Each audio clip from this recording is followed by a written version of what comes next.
Hello everyone, मैं ओम प्रकाश प्रजापति। आज true media के पॉडकास्ट में आपके सम्मुख एक और शख्सियत लेकर आए हैं। आप हैं डॉक्टर अर्चना गर्ग जी। डॉक्टर अर्चना गर्ग जी वरिष्ठ समाज सेवी हैं और बड़े समाज में बहुत ही बड़े बड़े काम किए हैं। डॉक्टर अर्चना गर्ग जी, आपका ट्रू मीडिया के पॉडकास्ट में हार्दिक अभिनंदन है, स्वागत है। बहुत बहुत धन्यवाद ओम प्रकाश जी।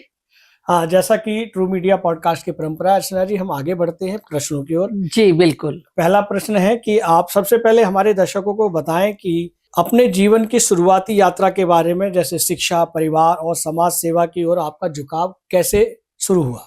ओम प्रकाश जी, मैं एक राय साहब खानदान की पुत्री हूँ जी, जो कि जिनके संस्कार और शिक्षा ही उनका मेन ध्येय है।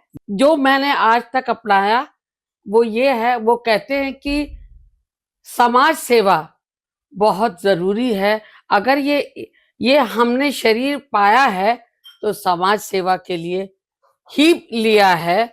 शिक्षा तो अलग है, शिक्षा तो आदमी की होगी ही, लेकिन उसके साथ साथ समाज सेवा, संस्कृति हमारा मेन उद्देश्य है। वाह वाह वाह, बहुत अच्छा आपने अपने परिवार के बारे में बताया कि परिवार की जो परंपरा है वो कैसे चली आ रही है। बहुत अच्छा लगा आपकी ये जानकारी लेकर, आपकी बहुत बहुत बातचीत से। धन्यवाद। हम आगे बढ़ते हैं। सीएमएस स्कूल में आपने शिक्षक के रूप में अपने 4 वर्षों का अनुभव रहा। ये अनुभव कैसा रहा और शिक्षा क्षेत्र में आपके व्यक्तित्व में किस तरह से निखार आया? जी, ये सीएमएस का मेरा 4 साल का अनुभव बहुत ही अच्छा रहा, जी, क्योंकि 4 साल मैंने शिक्षा के क्षेत्र में बच्चों को पढ़ाया और पढ़ाने के साथ साथ जो शिक्षा दी उनसे भी मुझे बहुत कुछ सीखने को मिला। जैसे सेवा, संस्कृति, और बच्चों के मन में से जो उद्गार निकलते थे वो मेरे मन को छूने लगते थे कि वाह। मैंने तो सिखाया लेकिन मुझे भी बहुत कुछ उन बच्चों से सीखने को मिला। जिन बच्चों को आपने शिक्षा दी एक शिक्षक के रूप में, वो बच्चे आज बहुत अच्छे स्थानों पर हैं, बहुत अच्छी पदवी पर हैं। जी बिल्कुल। जब वो आपसे मिलते हैं तो आपको कैसा लगता है? बहुत अच्छा लगता है कि मैंने इन बच्चों को फर्स्ट और सेकंड क्लास में पढ़ाया था, आज ये इंजीनियर, डॉक्टर, आईएएस ऑफिसर बन गए हैं। बहुत अच्छे, बहुत अच्छे। बड़ा अच्छा गर्व महसूस होता है जब हमें जी बच्चे बिल्कुल, मिलते हैं। जी बिल्कुल। अर्चना जी, हम आगे बढ़ते हैं। अगला प्रश्न है कि आप पिछले 20 वर्षों से भारत विकास परिषद के साथ सक्रिय हैं। इस लंबे सामाजिक सफर से आप प्रेरणादायक कुछ आपके संस्मरण हो, वो हमारे दर्शकों को साझा करें। जी, ये 20 साल से भी ज्यादा मेरा हो गया है, करीब 35 साल हो गए हैं। जी, तो मैं जो है, मुझे जब मैं देखा कि दूसरों को मुझे सेवा करने का मौका मिला तो मेरे लिए एक अद्भुत अनुभव था कि मैं औरों की सेवा करूं और वहां पे उनकी परेशानियों को सुनूं। वो मेरे लिए एक बहुत बड़ा अचीवमेंट था। मैंने शुरुआत ही इसी उससे की थी कि मुझे सेवा में लगना ही है, मुझे और काम नहीं करने, अब सिर्फ लोगों की सेवा करना है। वाह वाह वाह, ये भी ऊपर वाला कुछ अद्भुत लोगों को ये देता है कि आपको ही सेवा करनी है। सभी को ये मौका नहीं मिलता और आप भाग्यशाली हैं। बहुत साधुवाद आपको अर्चना जी। हम आगे बढ़ते हैं। जैसा कि सूत्रों से हमें पता चला है कि नेत्रदान, रक्तदान, कृत्रिम अंगदान जैसे मानवीय अभियानों से जुड़ने की प्रेरणा आपको कहाँ से मिली? ये जब मैं भारत विकास परिषद से जुड़ी, सेवा के कार्यों से जुड़ी, तो मुझे लगा कि ये जो अंगदान है ये बहुत बड़ा दान है। जी, जैसे हम तो मृत्यु के बाद हमारा ये शरीर बेकार हो जाएगा, आंखें भी, अगर ये शरीर हमारा किसी के काम आएगा तो उसके लिए बहुत बड़ी ये सेवा है। इसीलिए मैं अंग दान और नेत्र दान से लगी और कृत्रिम अंग जो हमारा दिलशाद गार्डन में विकलांग सेंटर चलता है, वहां से मुझे बहुत प्रेरणा मिली। वहां पे जाके जब मैंने देखा कि दिव्यांग लोग आ रहे हैं, किसी का हाथ कटा है, किसी का पैर कटा है, तो देख के बड़ा मन में दया आई कि इनके साथ क्यों नहीं हम काम करें। हम फ्री में वहां पे मैं काम करती हूँ, उनको फ्री में अंग दिए जाते हैं, हाथ, पैर, बैसाखी और भी बहुत सारी चीजें। अब तो इलेक्ट्रॉनिक आ गया है जमाना, तो हाथ पैर भी इलेक्ट्रॉनिक्स के हम लोग लगाने लगे हैं। क्या बात है, अच्छी बात है। ये कहे कि जिनके शरीर में अंग पर्याप्त नहीं है, उनको आप इलेक्ट्रिकल अंग भी प्रदान कर करके रहे हैं, ताकि उनको वो अपने पैरों पे खड़े हो जाए, अपनी अपनी जीविका जीविका चला सके और अपने जरूरी काम भी कर सके। जी। बहुत बहुत अच्छा, बहुत ही अच्छा काम है ये, बहुत ही नेक कार्य आप डॉक्टर साहब कर रहे हैं। अर्चना जी, हम आगे बढ़ते हैं। जैसा कि समाज में दान की संस्कृति को लेकर आपकी क्या दृष्टि है, और क्या आज की पीढ़ी इससे पर्याप्त भागीदारी निभा रही है? जी बिल्कुल, भागीदारी तो निभा रही है। आज की पीढ़ी में भी जो पुराने लोगों से वो लोग सीख रहे हैं कि दान देना क्यों जरूरी है, क्योंकि हमारा कर्तव्य है, हमारी संस्कृति है कि हम पैसे से दान नहीं दिया जाता जी।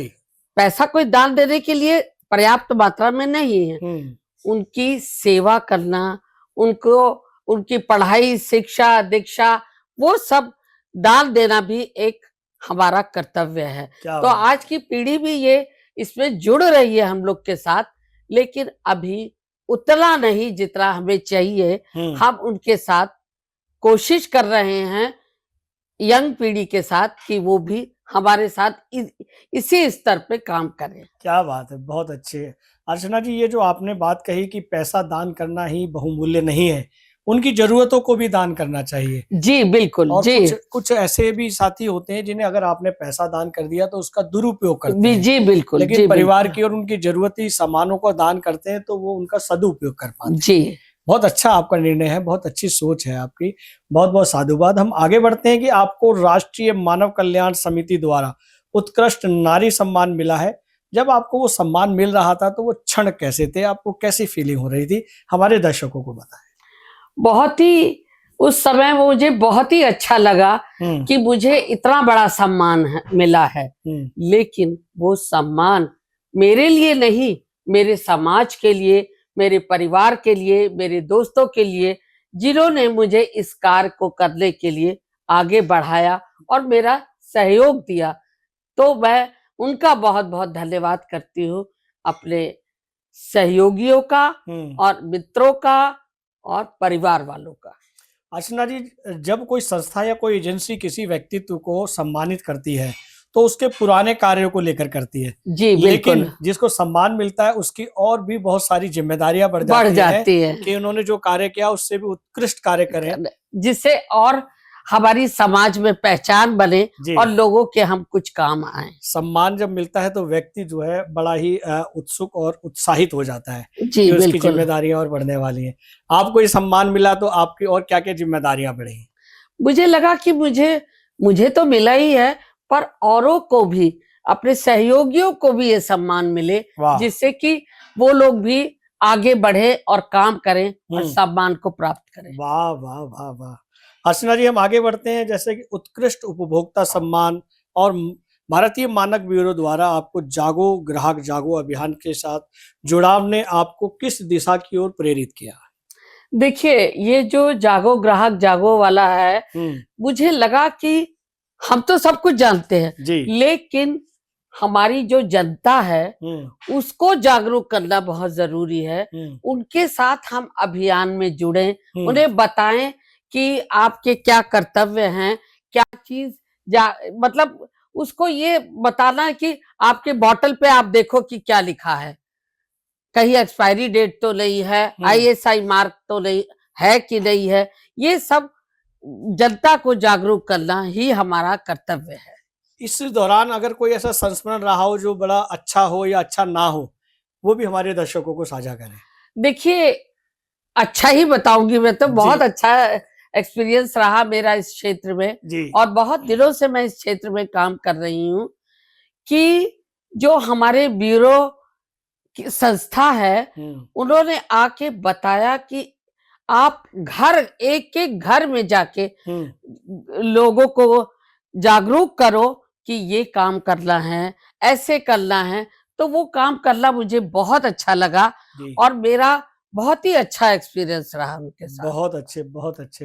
अर्चना जी, हम आगे बढ़ते हैं प्रश्नों की ओर। हमारा प्रश्न है कि लखनऊ मेयर द्वारा आपको नारी शक्ति सम्मान और ट्रू मीडिया पत्रिका में आपके व्यक्तित्व कृतित्व पर विशेषांक अंक प्रकाशित हुआ, और ऐसे आपको सम्मान मिले और आशा आपका विशेषांक प्रकाशित हुआ, ये क्या क्या फीलिंग कराता है, कैसा कैसा इसका प्रभाव पड़ा आपके ऊपर? देखिए उत्कृष्ट, क्योंकि मैं भाजपा में बहुत दिन उन मेयर संयुक्ता भाटिया जी के साथ मैंने काम किया, जी। तो मुझे बहुत अच्छा लगा उनके साथ। हम्म। तो उन्होंने मुझे उत्कृष्ट नारी का सम्मान दिया, वाह। तो मुझे लगा कि अरे मैं भी कुछ समाज में काम कर सकती हूँ और समाज के लोगों को आगे बढ़ा सकती हूँ कि क्या काम करना चाहिए हमें जो उत्कृष्ट हो समाज के लिए, इस संस्कृति के लिए, और उनके आगे बढ़ने की क्या चीज हो सकती है। जी। तो मुझे संयुक्ता जी ने कहा कि आप इस क्षेत्र में काम करो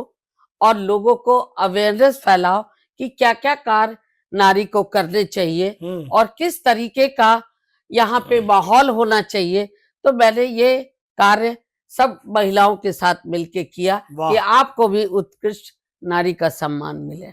एक देश की प्रतिष्ठित पत्रिका ट्रू मीडिया ने आपके व्यक्तित्व, कर्तृत्व, पर्सनैलिटी बेस पर विशेषांक प्रकाशित किया जी। उस विषय में भी दर्शकों को बताएं। मैं ओम प्रकाश जी का बहुत बहुत धन्यवाद करना चाहूंगी, जिन्होंने मेरे व्यक्तित्व और कृतित्व पर एक पत्रिका निकाली और उसमें करीब करीब 100 लोगों के मेरे बारे में, तो सभी की राय मेरी पुस्तिका में है। और ओम प्रकाश जी ने जो पुस्तिका छापी वो लोगों ने बहुत पसंद करी और आज वो मेरे लिए एक अभिमान का विषय है, गर्व का विषय है कि मेरे कृतित्व पर एक बुक निकली। बहुत बहुत बधाइयाँ आपको, बहुत बहुत साधुवाद। धन्यवाद धन्यवाद। हाँ अर्चना जी, हम आगे बढ़ते हैं। जैसा कि मैं कुछ साक्षी हूँ और सूत्र बताते हैं कि आप भोजन बहुत अच्छा और स्वादिष्ट बनाते हैं। इसी विषय पर अगला प्रश्न हमारा है कि दिल्ली का सर्वश्रेष्ठ बिरयानी शेफ पुरस्कार जीतना काफी रोचक होता है।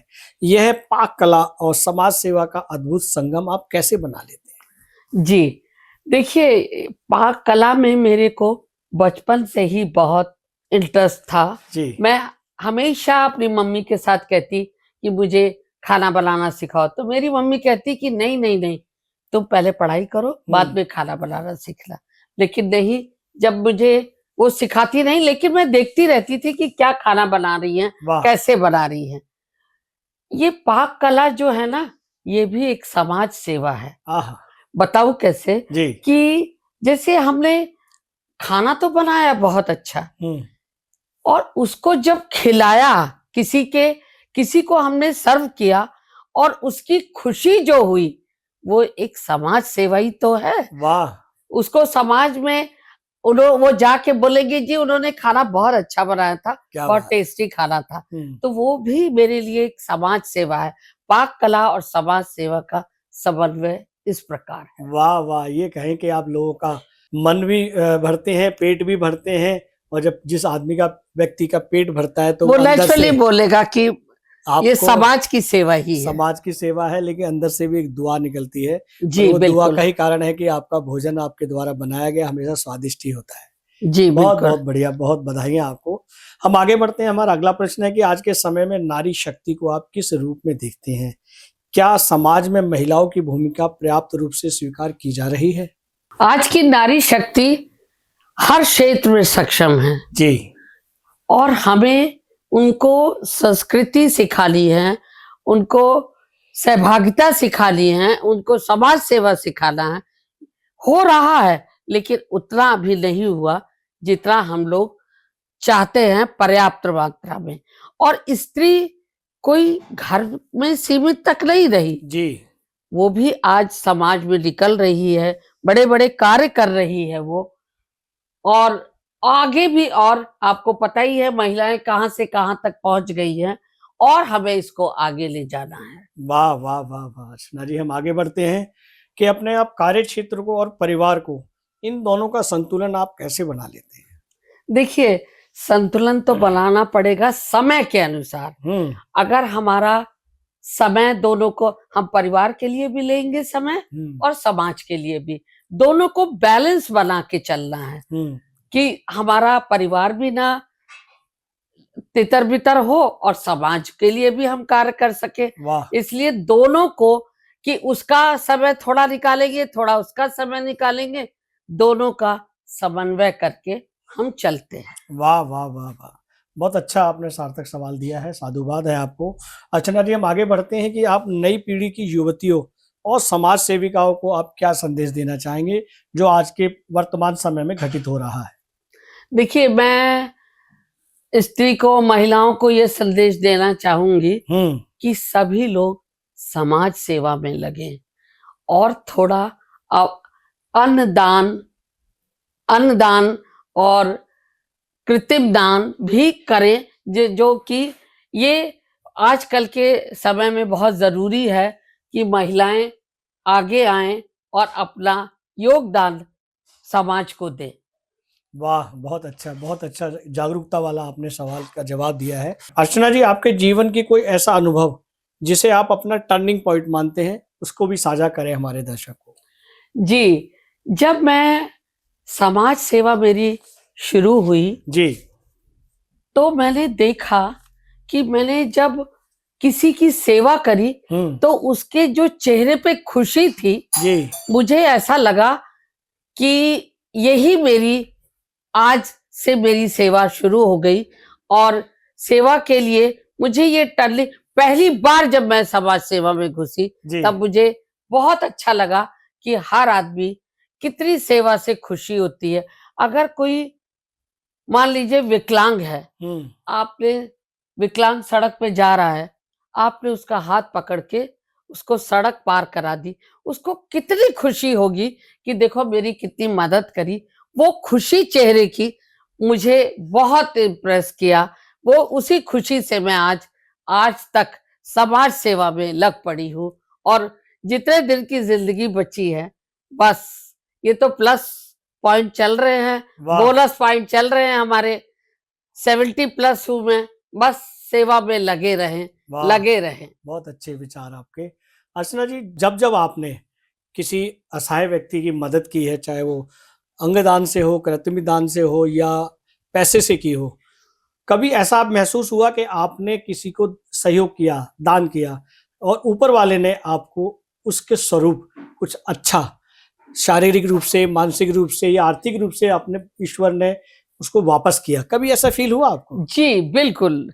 ये तो मैं आपको कितने किस्से सुना सकती हूँ कि मैंने आज अगर 10 रुपए का दान दिया, मान लीजिए एग्जाम्पल दे रही हूं मैं, किसी को मैंने, पता नहीं कैसे मुझे कहीं से आ जाएगा कि ये मैडम जी, ये आपके लिए उन्होंने भेजा है। वाह। किसने भेजा, क्या भेजा, मुझे कुछ पता ही नहीं। आप इस संसार में अगर आप कुछ अच्छे काम करते हैं तो ऊपर ईश्वर देख रहा है, वो तुरंत हमें वापस मिलते हैं। वो कहना आजकल बेकार है कि अगले जन्म में, कोई नहीं, सब कुछ इसी जन्म में है। अच्छा करेंगे तो अच्छा पाएंगे। वाह वाह वाह, बहुत अच्छे विचार आपके, बहुत जीवन का बहुत अच्छा अनुभव आपने हमारे दर्शकों को साझा किया और हमारे दर्शक इससे बहुत बड़ी सीख भी लेंगे। अर्चना जी, हम आगे बढ़ते हैं कि आपके समाज सेवा के इस सफर में आपके परिवार और आपके सहयोगियों की क्या भूमिका आपके साथ रहती है? ये मेरे परिवार की और मेरे सहयोगियों की बहुत अच्छी भूमिका रहती है। जब भी मैं कभी सामाजिक कार्य करने निकलती हूँ तो मेरा परिवार भी साथ देता है, मेरे साथी भी साथ देते हैं, मेरे मित्र भी साथ देते हैं। तो मुझे लगता है कि मेरी सब सेवा सार्थक हो गई। वाह वाह वाह वाह, बहुत अच्छे, बहुत अच्छे। हम ये भी जानना चाहेंगे कि आने वाले वर्षों में आपके क्या नए नए लक्ष्य या सामाजिक अभियान हैं जिन पर आप काम कर रही हैं या करना चाह रही हैं? देखिए, सबसे जरूरी तो मुझे यह है कि शिक्षा के क्षेत्र में जो वंचित वर्ग के बच्चे हैं, महिलाएं हैं, उनको मैं शिक्षा दूं। वाह। और उनको अपने पैरों पे खड़े करने के लिए कौशल कला केंद्र, जैसे कि मैंने अभी खोला हुआ है, जिसमें कि मेहंदी, रंगोली, डांस, गाना, पाक कला और मधुबनी पेंटिंग, सभी कुछ हम सिखा रहे हैं। वाह वाह वाह। और जबकि अभी जो हमने ये 4 साल से शुरू किया है, लगभग 20 महिलाएं और लड़कियां अपने पैरों पे खड़ी हो गई, जो कि सिलाई भी सीख गई, जब बाहर का काम लेती है। और 60,000 रुपए उन्होंने अभी तीज के उत्सव में कमाए। तो हमें बड़ा अच्छा लगा कि हमने ये काम जो शुरू किया है वो हमारा सार्थक हुआ। वाह वाह वाह, बहुत अच्छे बहुत अच्छे। अर्चना जी, हम आगे बढ़ते हैं। अगला प्रश्न हमारा है कि समाज सेवा के क्षेत्र में आप किस किस आयामों पर काम कर रही हैं, ये भी हमारे दर्शकों को बताएं। सेवा, समर्पण, सहयोग, संस्कृति और सहयोग, ये मेरे 5 आयाम हैं जिन पे मैं काम कर रही हूँ। सेवा का तो आपको मैं बता ही चुकी हूँ जी। समर्पण है ही है, मेरा पूरा जीवन समर्पण सबके लिए है। और संस्कृति की मैं शिक्षा दे ही रही हूँ बच्चों को जी। और सहयोग मेरा रहता है। बाकी सब आयाम हमारे इसी प्रकार चल रहे हैं और मैं इस पे काम करना चाहती हूँ। और जब तक मेरा शरीर है, काम कर रहा है, मैं इन्हीं 5 आयामों को लेके आगे बढ़ूं। वाह वाह वाह, बहुत अच्छा नेक कार्य कर रही हैं डॉक्टर अर्चना गर्ग जी। बहुत बहुत धन्यवाद। आपने ट्रू मीडिया पॉडकास्ट के लिए अपना बेशकीमती समय दिया, उसके लिए हम हृदय से आभारी हैं। बहुत धन्यवाद, बहुत शुक्रिया। आपने हमें यहाँ पे बुलाया, इसके लिए आपका बहुत बहुत धन्यवाद, साधुवाद।